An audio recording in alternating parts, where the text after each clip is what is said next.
내려간다고 다시 한번. 오늘은 야곱에 대해서 이제 알아보려고 합니다. 지난주에는 이삭에 대해서 봤고 그 전에는 아브라함에 대해서 보았습니다. 이제 3대 족장을 이제 다 봤죠. 야곱의 인생은 그야말로 이제 파란만장한 삶이라고 할 수 있습니다. 이삭은 되게 평탄하고 좀 그랬잖아요. 특별한 사건이 없이. 야곱은 굉장히 평탄하지 못한 파란만장한 삶을 살았습니다. 일단 야곱은 이 속임수가 굉장히 능했던 사람입니다. 야곱이라는 그 이름의 뜻이 발꿈치를 발 뒤꿈치를 잡다 이런 뜻을 이제 가지고 있죠. 그래서 속이는 자라는 그런 뜻을 가지고 있습니다. 야곱이 태어날 때 형의 발 뒤꿈치를 잡고 태어났다고 해서 이름을 속이는 자 이렇게 지었습니다. 야곱의 인생을 한번 살펴보면 야곱은 태어나기 전부터 이제 엄마 뱃속에서부터 싸웠습니다. 나올 때는 이제 형 뒷발꿈치를 잡고 태어났고요. 성인이 되어서 이제 첫 사건은 뭐냐면 장자권을 팥죽으로 사버렸죠. 에서에게. 어느 날 에서가 이제 사냥을 하고 돌아오는데 배가 심하게 고팠나 봅니다. 야곱이 마침 이제 맛있는 우리 식으로 했으니까 팥죽이지 사실은 이제 원어 성경에 보면 붉은 것 이렇게 되어 있어요. 그러니까 붉은 것. 그러니까 우리는 붉은 음식이 사실은 팥죽을 대표적으로 하지 않습니까? 그때 당시에 붉은 것이 그 당시에 어떤 음식이었는지는 잘 모르겠지만 어쨌든 이 붉은 음식을 끓이고 있었어요. 배고픈 에서가 이제 달라고 하죠. 사실은 보통 같으면 형제지간에 좀 달라고 하면 그냥 한 그릇 주고 말지 않습니까? 근데 야곱은 뭐라 그러냐면 형이 가지고 있는 장자권을 나한테 주면 내가 한 그릇 주겠다. 이제 그렇게 얘기를 해요. 에서는 어떻게 행동했을까요?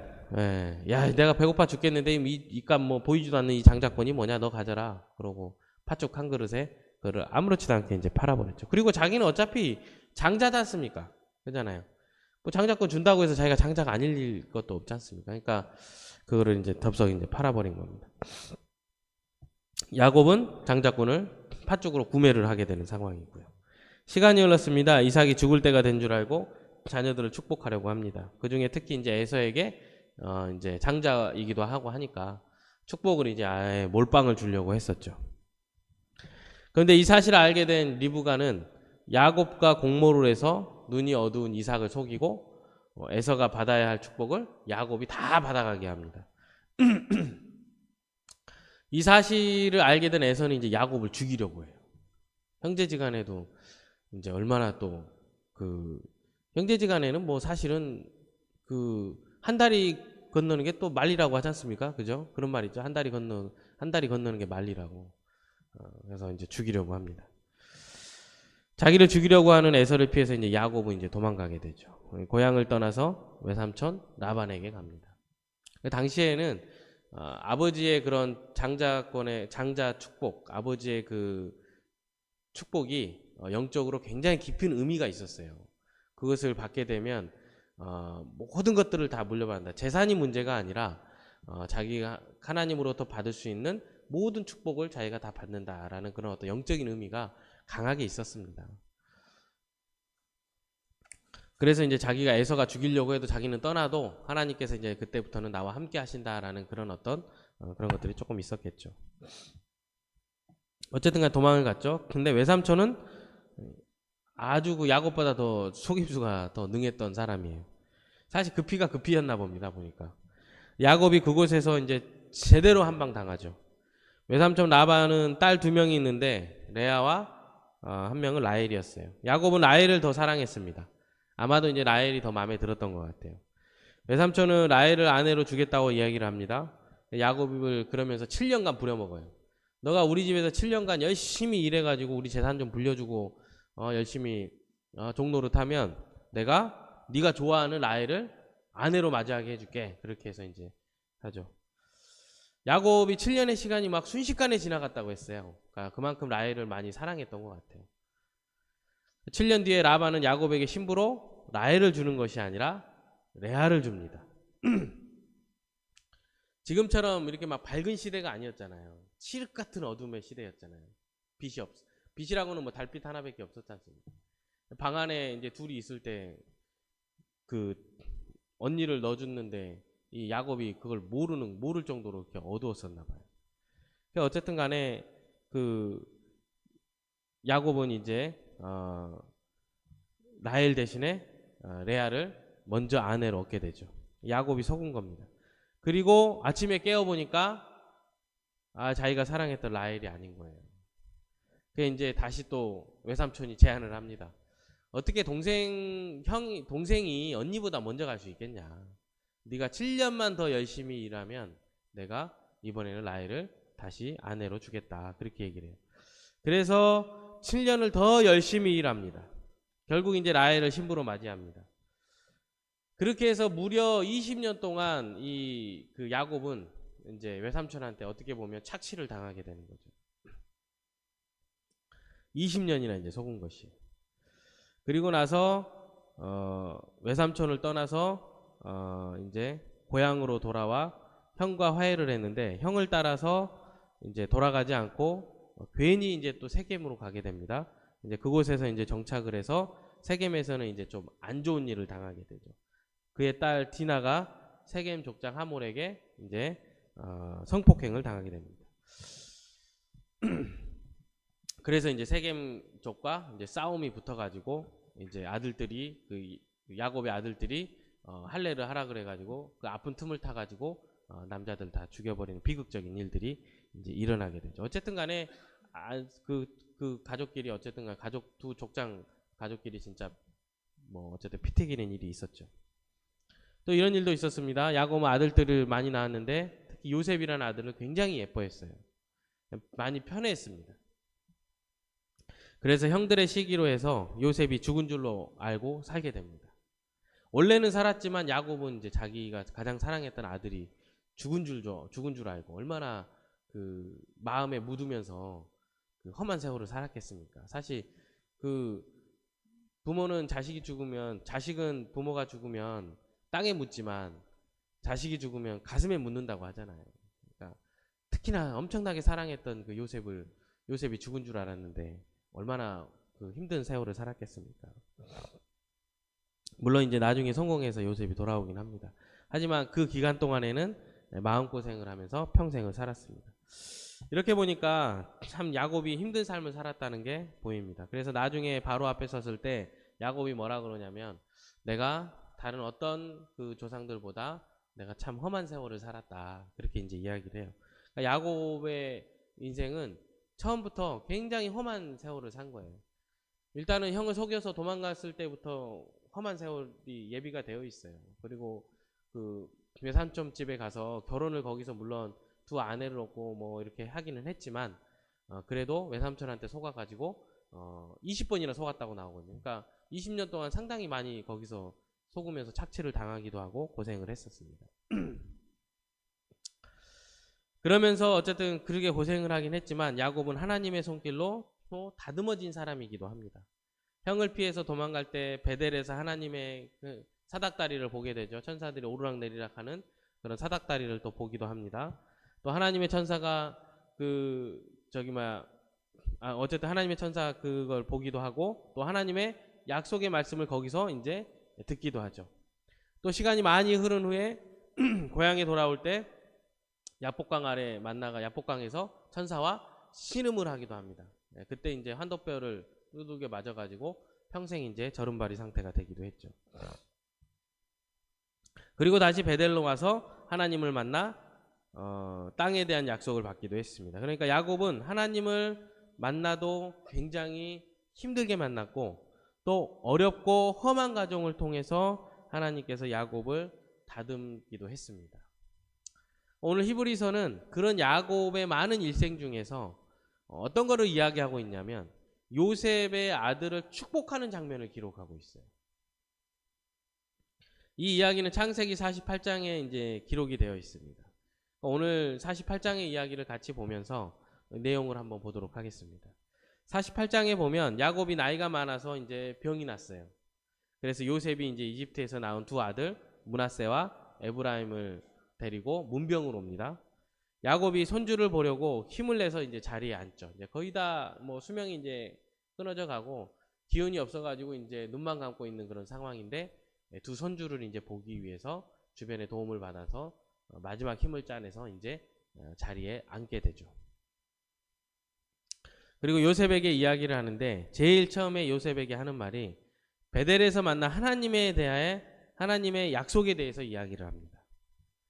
야곱이 베델에서 하나님을 2번 만났는데, 처음에는 외삼촌한테 도망갈 때 사닥다리를 본 장면하고, 그곳에서 하나님께서 하신 말씀, 내 후손에게 내가 땅을 주겠고 내가 허락한 것을 다 이루기까지 내가 너를 절대로 떠나지 않겠다라는 그런 약속의 말씀. 그리고 다시 20년 후에 고향으로 돌아와서 세겜 땅에 잠시 정착했을 때 하나님의 베델로 올라오라, 하나님께서 베델로 올라오라 그래서 그곳에서 다시 하나님을 만났는데 20년 전에 했던 그 똑같은 약속을 다시 한번 해주셨다라는 그런 이야기를 요셉과 요셉의 아들들 므낫세와 에브라임한테 자기 손주 2명에게 특별히 이제 이야기를 합니다. 그러니까 야곱은 자기가 만났던 그 하나님, 그 자기가 경험했던 그 하나님을 자기 이제 자손에게, 후손에게 이제 들려주고 있는 것이죠. 그리고 하나님께서 이스라엘 백성들을 가나안 땅으로 돌아오게 하실 것이라는 믿음을 표현하고 있는 겁니다. 이처럼 야곱에게 있어서 하나님은 막연한 분, 어떤 그런 관념적인 분, 그런 분이 아니었습니다. 직접 나타나셔서 나에게 말씀해 주시는 생생한 하나님이셨습니다. 우리는 어떻습니까? 여러분에게 하나님은 어떤 분이십니까? 여러분들 하나님을 어떻게 경험하고 있습니까? 요즘은 꿈이나 환상 가운데 나타나셔서 경험하는 일이 있기는 하지만 많지는 않습니다. 대신에 이제 우리가 말씀을 통해서 하나님을 경험하게 됩니다. 말씀을 듣고 말씀을 읽고 말씀을 묵상할 때 하나님께서 그 말씀을 통해서 위로해 주시기도 하고 깨닫게 해 주시기도 하고 도전하시기도 하고 회개하게 만드시는 그런 하나님을 이제 경험하게 됩니다. 기도했을 때 또 응답을 통해서 하나님을 경험하기도 하고요. 또 우리 주위에서 일어나는 일들을 통해서 혹은 나에게 일어나는 일들을 통해서 하나님을 경험하기도 하고 그곳에서 하나님을 만나기도 합니다. 방금 말씀드렸듯이 기도를 통해서 경험하기도 하고요. 하나님께서 기도에 응답해 주시고 어려웠던 상황을 바꾸어주는 그런 경험을 하게 됩니다.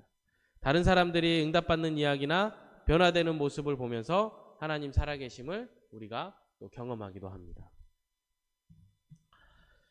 하나님이 살아계시는 것을 그렇게 이제 우리는 경험하죠. 이런 것들을 우리는 뭐라고 표현합니까? 하나님을 체험했다, 그렇게 이제 표현을 하죠.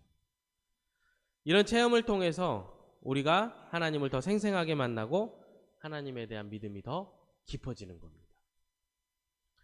명확하게 어떤 하나의 사건을 통해서 진하게 만날 수도 있지만 때로는 가랑비에 옷이 젖는 것처럼 작은 일들을 통해서 하나님을 경험하기도 합니다.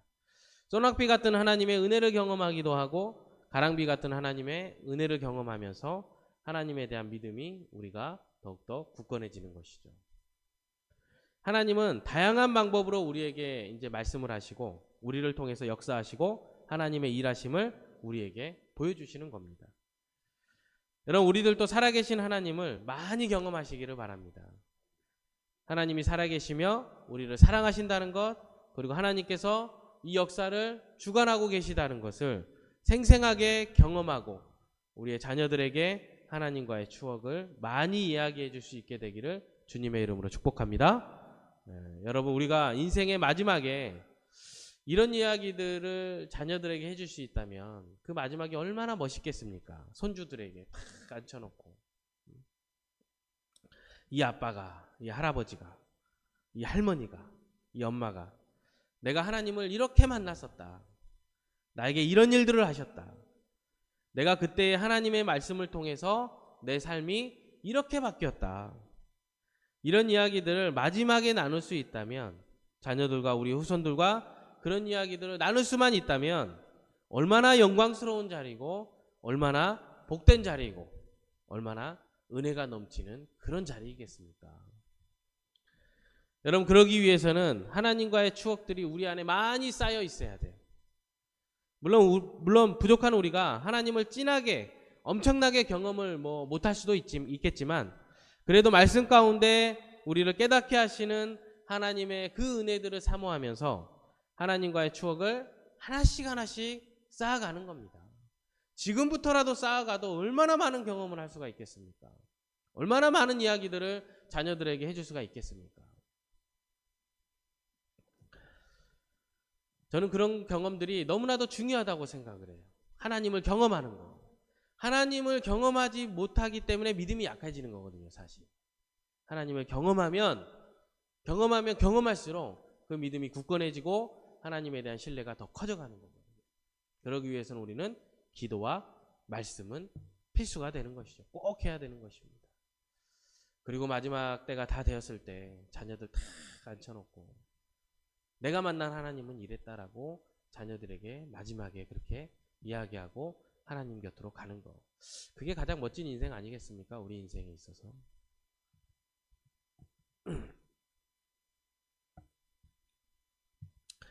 자, 그러고 나서 야곱이 하나님을 만난 경험을 이야기한 다음에 뭘 하냐면 므낫세와 에브라임을 야곱의 양자로 드리겠다고 합니다. 자기 손주를 양자로 드리겠대.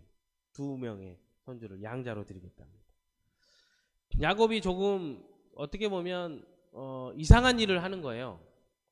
야곱의 다른 아들처럼 요셉의 아들들이 손자가 그 자신의 아들이 된 겁니다.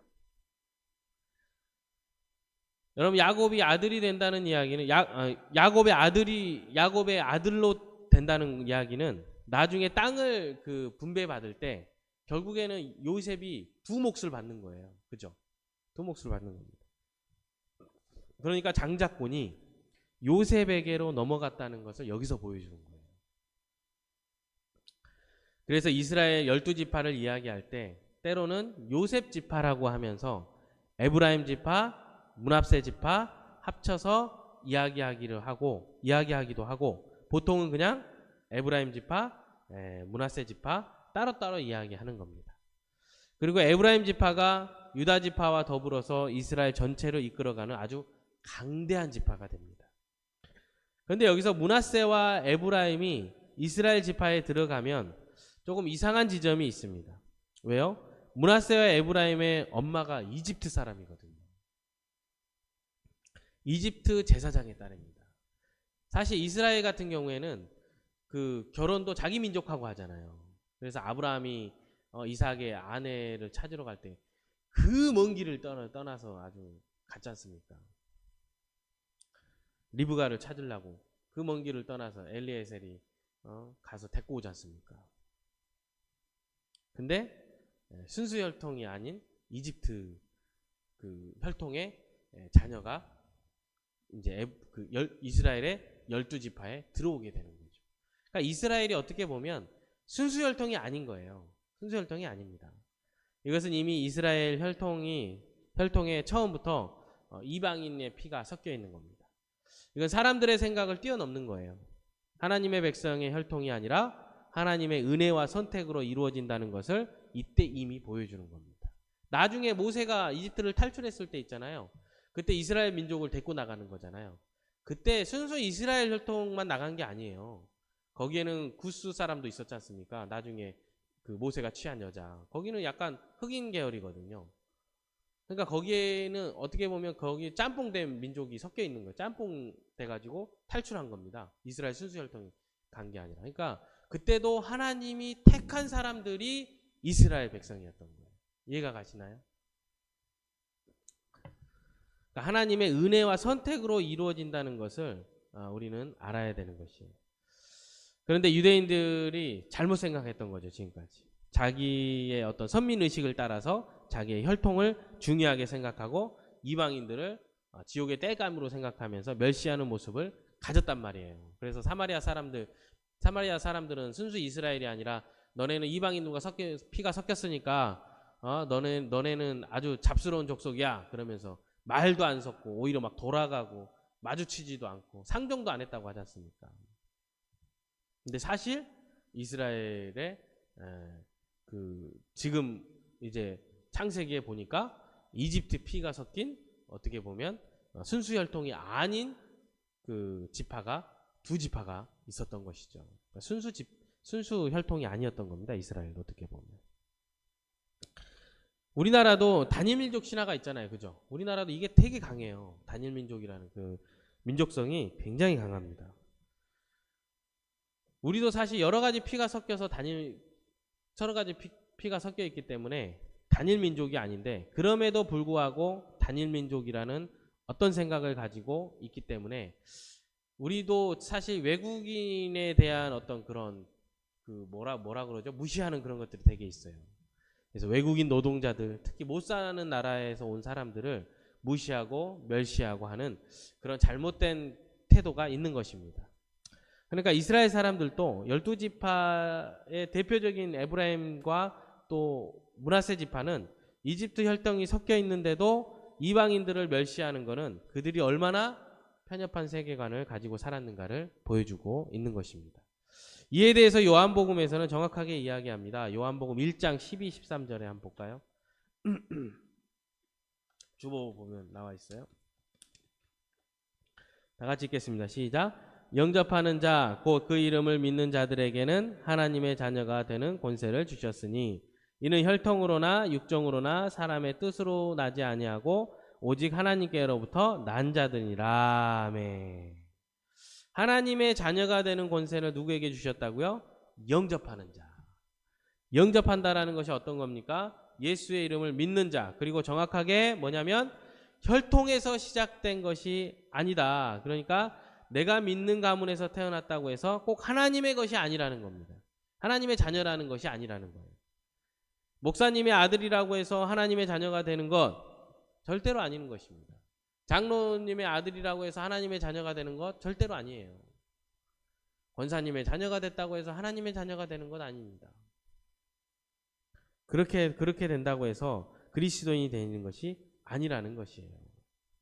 혈통으로 되는 것이 아니라는 겁니다. 오직 영접하는 자, 예수 그리스도를 믿는 자, 하나님께 선택받은 자가 결국에 하나님의 자녀가 된다는 것입니다.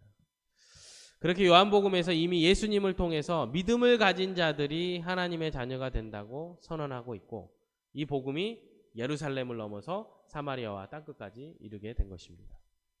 여러분, 우리들도 하나님께로부터 난 자들임을 믿습니다.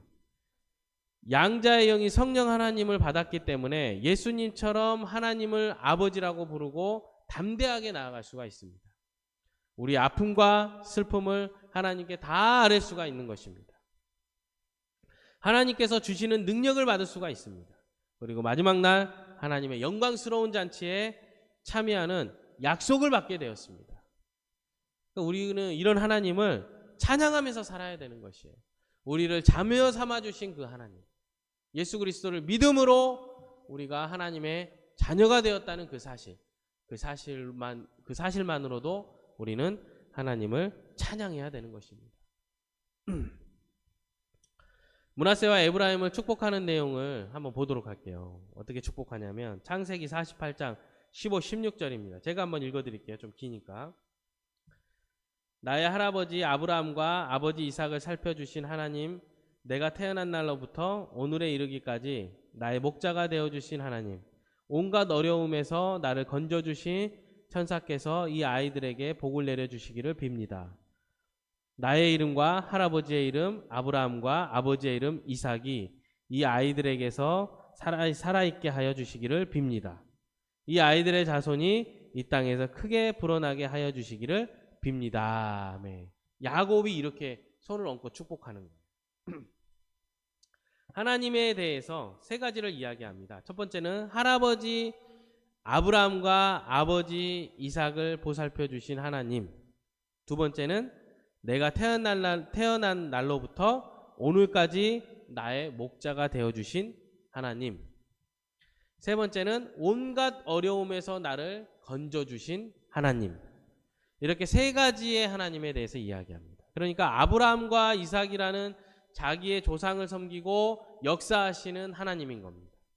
아까도 이야기했던 것처럼 관념적인 하나님이 아니라 역사에 들어오셔서 나의 할아버지를 도와주시고 나의 아버지를 도와주신 그 하나님, 땅을 약속하시고 자손을 약속하시면서 그 약속을 이루어 가시는 그 하나님, 아들을 낳을 수 없는 상황에서 아들을 낳게 해주시겠다는 그 약속을 지키시는 하나님, 위기에서 건져주신 하나님, 부요하게 해주신 하나님, 그분이 나의 하나님이시다. 이렇게 이제 축복하면서 야곱이 고백하는 겁니다.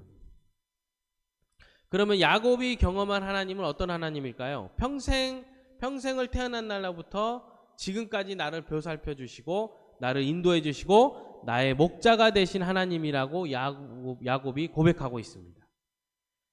태어나면서부터 지금까지, 그러니까 에서의 뒤꿈치를 잡고 태어나는 그날부터 마지막에 므낫세와 에브라임을 축복하는 이때까지 보살펴 주신 그 하나님이라는 겁니다. 여러분, 야곱이 편안한 생활을 살았기 때문에 이렇게 이야기합니까? 그렇지 않죠. 평생을 길러주시고 보호해 주셨다라고 고백하지만 정말 험악한 세월을 살았지 않습니까? 그럼에도 불구하고 하나님께서는 그 환난에서 건져주셨다고 이야기합니다. 자기를 빚어가셨다라고 고백하는 겁니다. 야곱의 그 고백은 정말 쉽게 나오는 그런 고백이 아닙니다. 험악한 세월을 살았지만 하나님께서 지금까지 나의 목자가 되신 주님이시고 나를 온갖 어려움에서 건져주신 분이라고 고백하는 이 고백은 야곱에게 있어서는 정말 쉬운 고백이 아니었다는 겁니다. 어려운 고백이었다는 거예요. 어려운 가운데서 다 이겨내고 마지막에 나온 고백이라는 겁니다. 우리들도 마찬가지입니다. 하나님께서 우리들을 여기까지 길러주셨어요. 지금까지 있게 해주셨습니다. 여기까지 우리의 목자가 되셨습니다. 죽는 날까지 하나님은 또 우리의 목자가 되어주실 것입니다. 물론 그 과정이 쉽지는 않을 거예요. 때로는 슬픔도 있습니다. 때로는 아픔도 있습니다. 하나님 앞에 가는 날까지 우리가 이해할 수 없는 어려움이 우리 가운데 항상 있을 것입니다. 하지만 하나님은 그 크신 계획 안에서 우리를 선택하셨고 우리를 구원하셨고 여기까지 인도하시고 하나님 앞에 서는 그날까지 하나님께서는 인도해 가신다는 겁니다. 야곱은 험악한 세월을 살았지만 뒤돌아보니 자신의 인생 뒤에 하나님이 언제나 계셨음을 지금 자녀들 앞에서 이야기하고 있는 것이에요.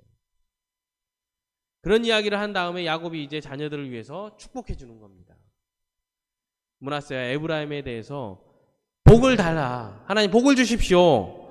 번성하게 해달라. 복을 주십시오 하면서 16절에서 이야기하면서 말합니다. 우리 16절 다시 한번 볼까요? 오늘 말씀.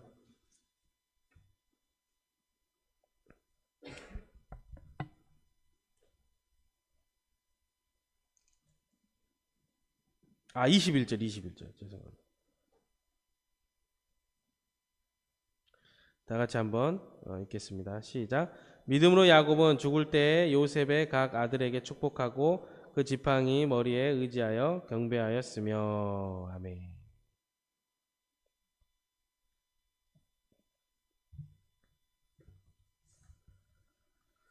그리고 창세기 48장 16절 한번 보도록 하겠습니다. 이거는 저기 주보에 나와 있는데 제가 표시를 안 해놨어요. 제가 읽어드릴게요.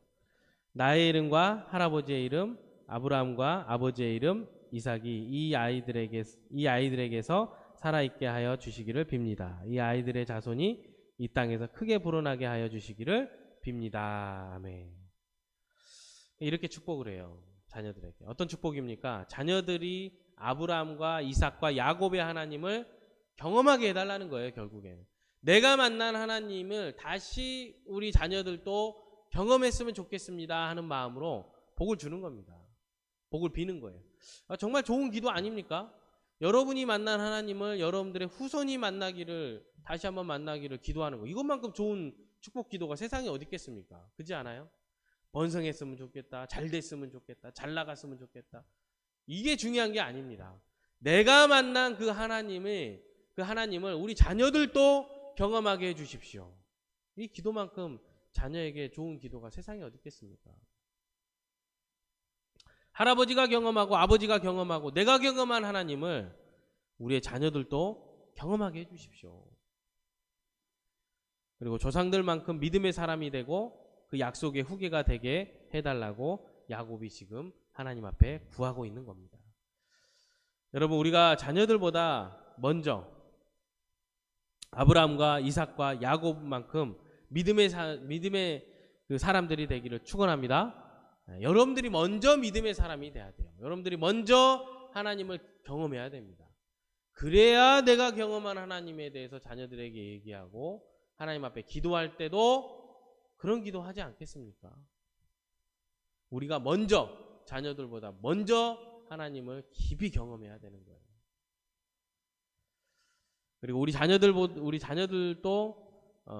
자녀들도 우리들보다 더 믿음의 사람들이 되고, 아브라함과 이삭과 야곱이 삶 속에서 경험했던 그 하나님을 우리 자녀들도 삶 가운데 하나님을 만나고 경험하게 되기를 주님의 이름으로 축복합니다. 그런데 야곱이 축복할 때 므낫세와 에브라임을 축복하는 가운데 조금 이상한 장면이 이제 나와요. 손을 엇갈려서 이렇게 축복을 합니다.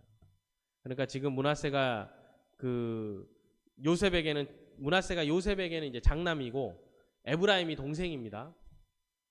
그러면 보통 그 전통에 따라서 오른손으로 장자를 축복을 해요. 왼손은 이제 차남을 이제 축복을 하겠죠. 이렇게 두 손을 얹어서 이렇게 합니다.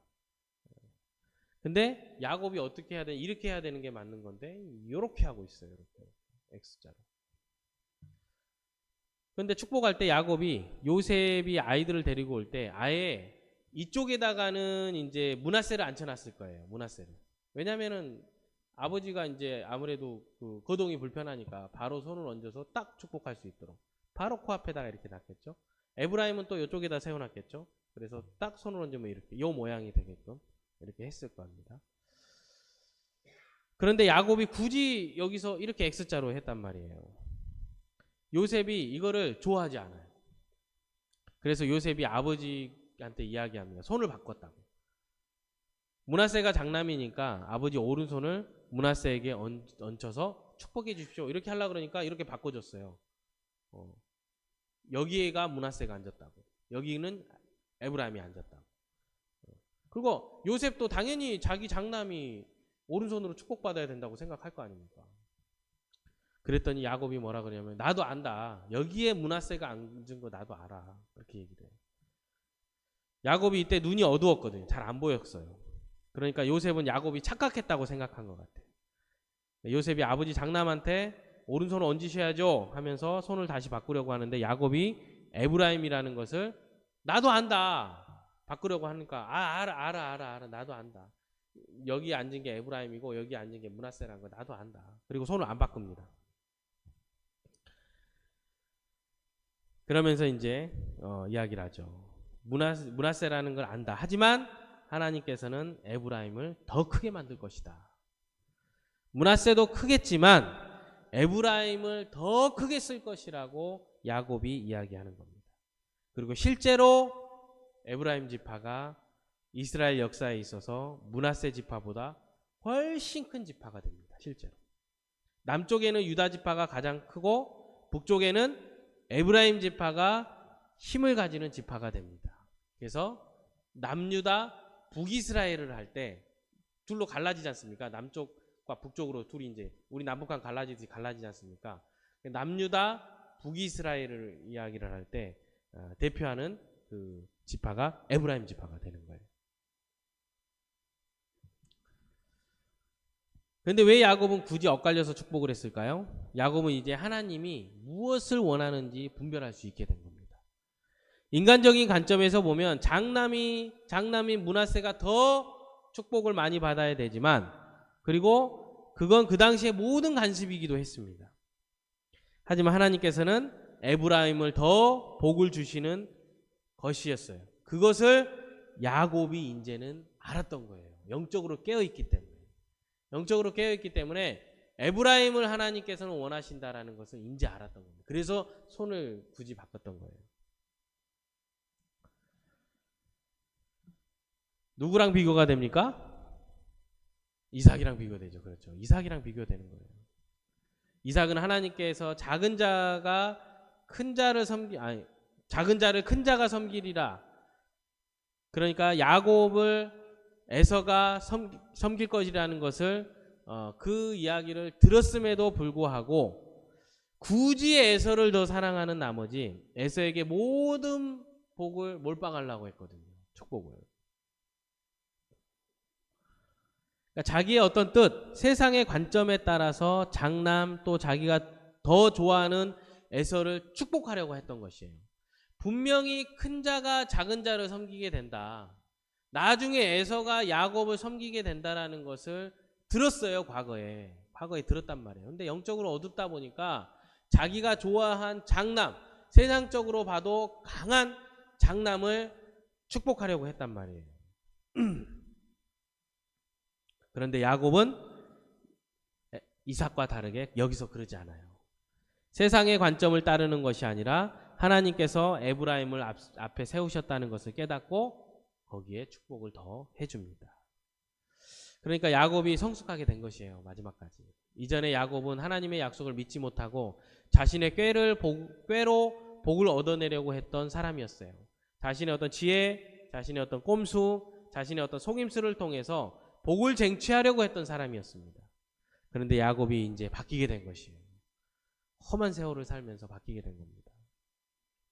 야곱이 이제 하나님의 뜻이 무엇인지를 분별하게 된 것이에요. 오랜 세월을 거쳐서 연단된 다음에 하나님의 뜻을 분별할 수 있게 된 겁니다. 여러분, 우리도 나이가 들어가면서 야곱처럼 하나님의 뜻을 더 분별할 수 있는 지혜가 자라기를 주님의 이름으로 소망합니다. 그리스도를 아는 지식에서 날마다 자라게 되기를 소망합니다. 그래서 우리가 어제보다 오늘이 작년보다 올해가 더 지혜로워져야 합니다. 더 고집이 세지고 내 뜻을 더 주장하고 그러지 말아야 돼요. 보통 그러지 않습니까?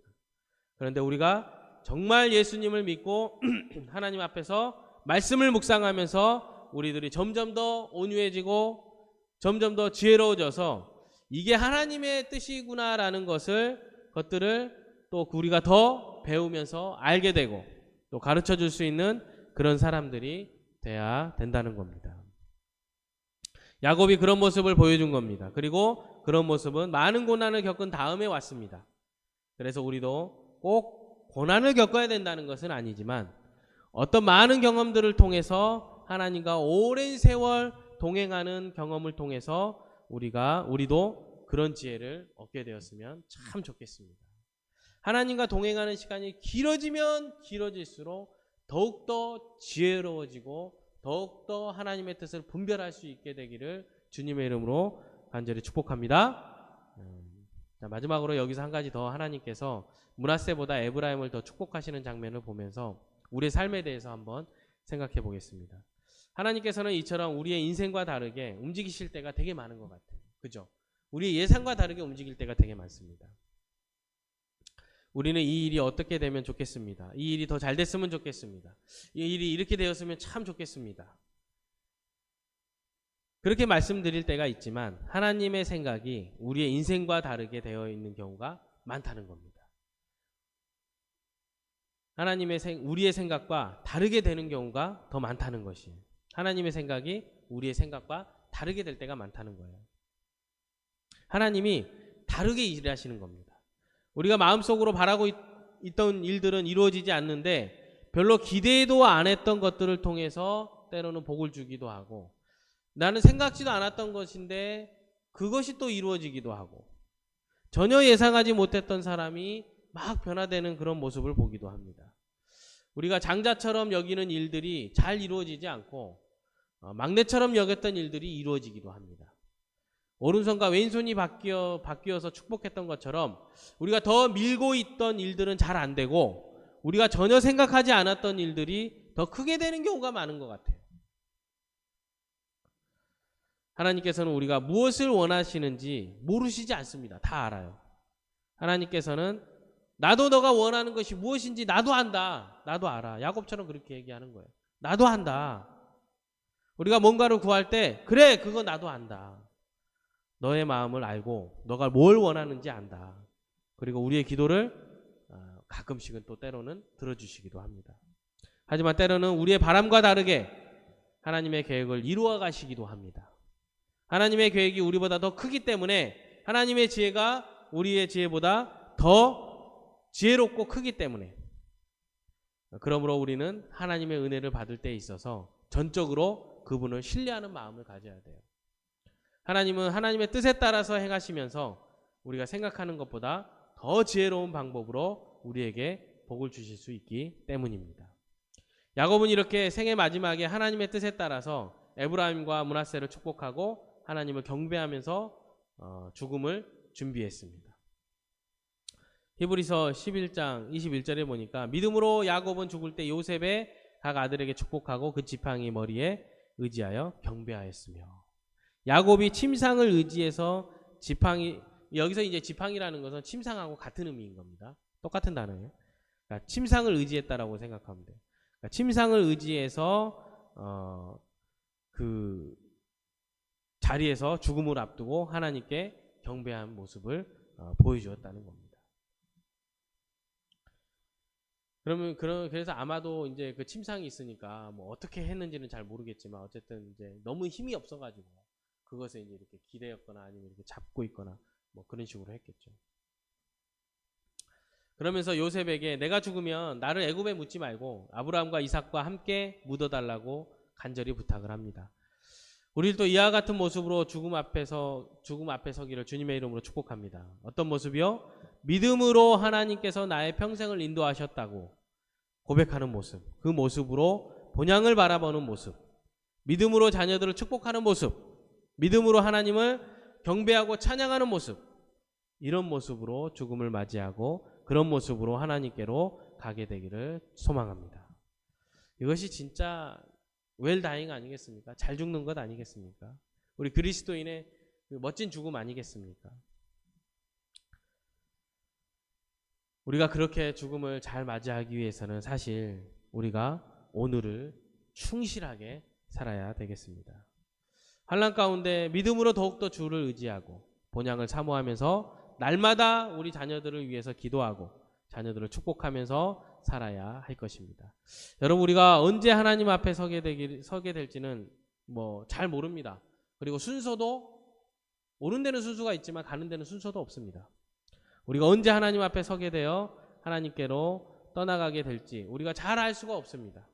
하지만 그날까지 하루하루를 믿음과 소망과 사랑으로 채우면서 살아가기를, 그래서 그날이 왔을 때 정말 하나님을 경배하고 우리가 주변의 사람들을 축복하고 기쁨으로 또 감사함으로 하나님을 만나러 가게 되기를 주님의 이름으로 간절히 축복합니다. 기도하겠습니다.